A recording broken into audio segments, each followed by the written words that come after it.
Hey guys, it's Hayes with CheatSheetPros.com. Today's Friday, April 15th. I have two stacks I'm going to look at tonight. I'm going to try to do some more videos as the season gets underway and gets going. You'll notice in the premium group, I posted two sheets today. I posted one pulling last year's stats into this year's column just so some of the algos and stuff would fill out. So still kind of tinkering with it. But the two stacks I'm going to look at today, one of them is Oakland and one of them is Texas. And I'm going to show you why. So when you open up our stack data tab, it's sorted by Vegas projected runs just so you can kind of say, okay, the green, these are the chalky stacks. Out of these chalky stacks, the teams that are doing the best are the Dodgers and Texas. Both are tied for 5th in our last 10 power rankings. And these are the price ranges on the two. Of course, Dodgers are going to be pretty chalky. Vlad, I like him as a pitcher, so I didn't want to go against him even though he did struggle last year. But Texas jumped out at me. It's in a dome. We don't have to worry about weather. I can get these guys for 44 to 47, 4,800. I really like that. And he's going up against Reed Detmers. We're going to take a look at that. You can see his numbers last year were not good. And then the bullpen, let me slide over so you can see that. So the bullpen ranks 25th. So that is one of the best bullpens to attack. You can see just below him, you get some strong bullpens. So if we're going to go chalk, we like that. And then sliding down from Texas, we're going to go down here, and Oakland jumped out at me. One, it's dirt cheap. It's one of the cheapest stacks. You can get it down to $33.80 up to $36.80. So it's got a really good value, even though Vegas only has it projected at 4.1 runs, going up against Ross Stripling, who last year was kind of mediocre, and the bullpen ranks 23rd with an xFIP of almost 5, so I do like that. I also like that Oakland, on top of them being cheap going against a mediocre pitcher, they're going to have to score runs to stay in this game, and they're averaging 6 runs a game so far this year, and a WRC plus just slightly over 100, and they rank 13th in our power rankings. So those are the two that we're going to take a look at. Now to dive in a little deeper, we're going to come over here to the main daily stacks tab. You click up here, you get the carrot, come down here. Oakland's the first one that comes up, so we're going to take a look at them. Vegas has them projected at 4.1, so they should not be very chalky today, and we have them at 5.2, so we have them doing a little bit better, so we like to take a look at that. I love the green here. This means they are very cheap, so those are guys that we can go after.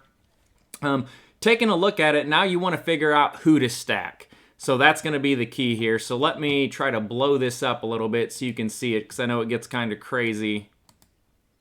Oh, that's the wrong way. All right, let's go custom. Let's see what 200% looks like. Holy moly. All right, that's really big. But hey, let's do it. Actually, let's go a little bit lower. Let's do 170.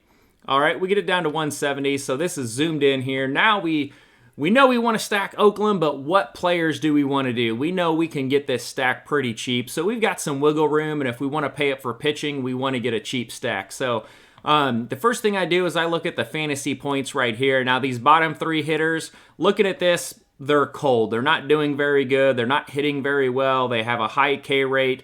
I'm just going to stay away from them. The one that's got the most production right here is going to be Elvis Andrus. He's averaging 11 fantasy points per game. He's got a high of 28. He's only $3,600. Now, notice this lineup is not confirmed, so make sure it's confirmed before you enter your lineups. But Andrus is one guy that I do like. And then we want to take the highest graded players. There's 3 right above him, so I love that all 4 of these are in a row. So I'm probably looking at doing a stack of the 3, 4, 5, 6 hitters with Murphy, Pinder, Brown, and Andrus. Again, this isn't confirmed, but these are going to be your best options. If you want to stack 5 in Oakland, you can. It's a little tough, little dicey, but I want at least 4. And these are the 4 I'm going to go with. If you want to put one more in there, I don't mind putting Kemp in, who's leading off, but skip over McKinney. He hasn't been doing very well, but that is a dirt cheap stack that we could go after and take a look at. There's not a lot of BVP data here, only 8 at-bats, so I'm going to throw that out the window. Taking a look at Stripling, one thing I want to do is see what he has done this year. So looking at Ross Stripling on his first start, let me zoom this down here. So it looks like he probably came out of the bullpen here. So he threw 1 inning, no hits, no runs, no strikeouts on day after opening day on the 8th. And then on the 10th, he had 1 inning against Texas. and he walked 3 hitters, gave up 2 earned runs, so not that good. So I'm not really worried about Stripling right now. Now this says 2022 season stats. This is the sheet where I pulled last year into this year so I could fill out some of the data and algorithms. So these are last year's stats, but let's take a look at him. He had 101 innings pitched, ERA of 4.80 with an xFIP of 4.60. So he's an average pitcher at best, and Oakland's doing really well right now. You can see his K9's kind of mediocre. It's probably about league average. His whip's right around there, and he gave up a 251 average. You can see he did do better at home. He has a slightly lower ERA, but his xFIP says they're about the same, so xFIP is kind of what I'm looking at. Had a little better whip and a better average, but the bullpen so far this year ranks 23rd with an xFIP of almost 5. So I like taking a cheap stack here on Oakland and going after him. And you can also come down here and look at the fantasy point production tracker, and so you can see these teams. You know, I log the fantasy points every single day so I can put them here and show each game what they've done. So you can see Sean Murphy's had 3 of 4 games with 12, 23, and 14 points. Pinder had a couple big games, couple duds. Seth Brown had a couple big games, had a couple duds. Elvis Andrus has been pretty consistent, 8, 9, 6, 28, 9, 7. So one big game, a lot of consistency, so I like him going in there. Piscotty, I didn't notice him in there. He's been struggling, but has a decent game. He's a pretty solid player. And if you want to do a super stack, take 3 or 4 of these guys. I prefer to go 4. And then, you know, throw in Vlad in a lineup, or Bichette, or Springer, some of these other guys who have some massive games. I heard him talking about Vlad on SportsCenter today. He had a 3 home run game and then a 4 strikeout game. He's the first one in history to do that. But 0-0, 49-0. So that's big boom bust there. So that is the first stack that we like. Now let me see if I can get this back to 100%. I still think I was lower than that. So let me change this to, I think 85 is what I was on.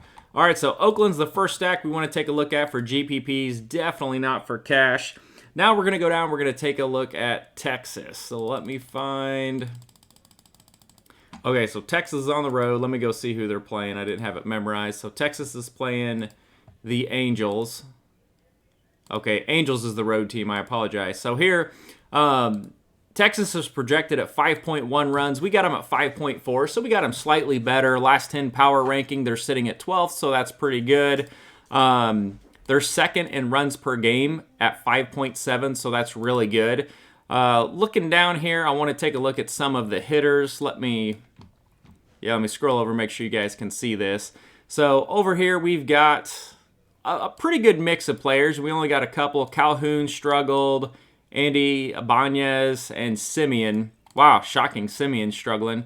But you got a good core here kind of in the middle. Seager, I think he hit a home run last night. Adolis Garcia is really good. Nathaniel Lowe.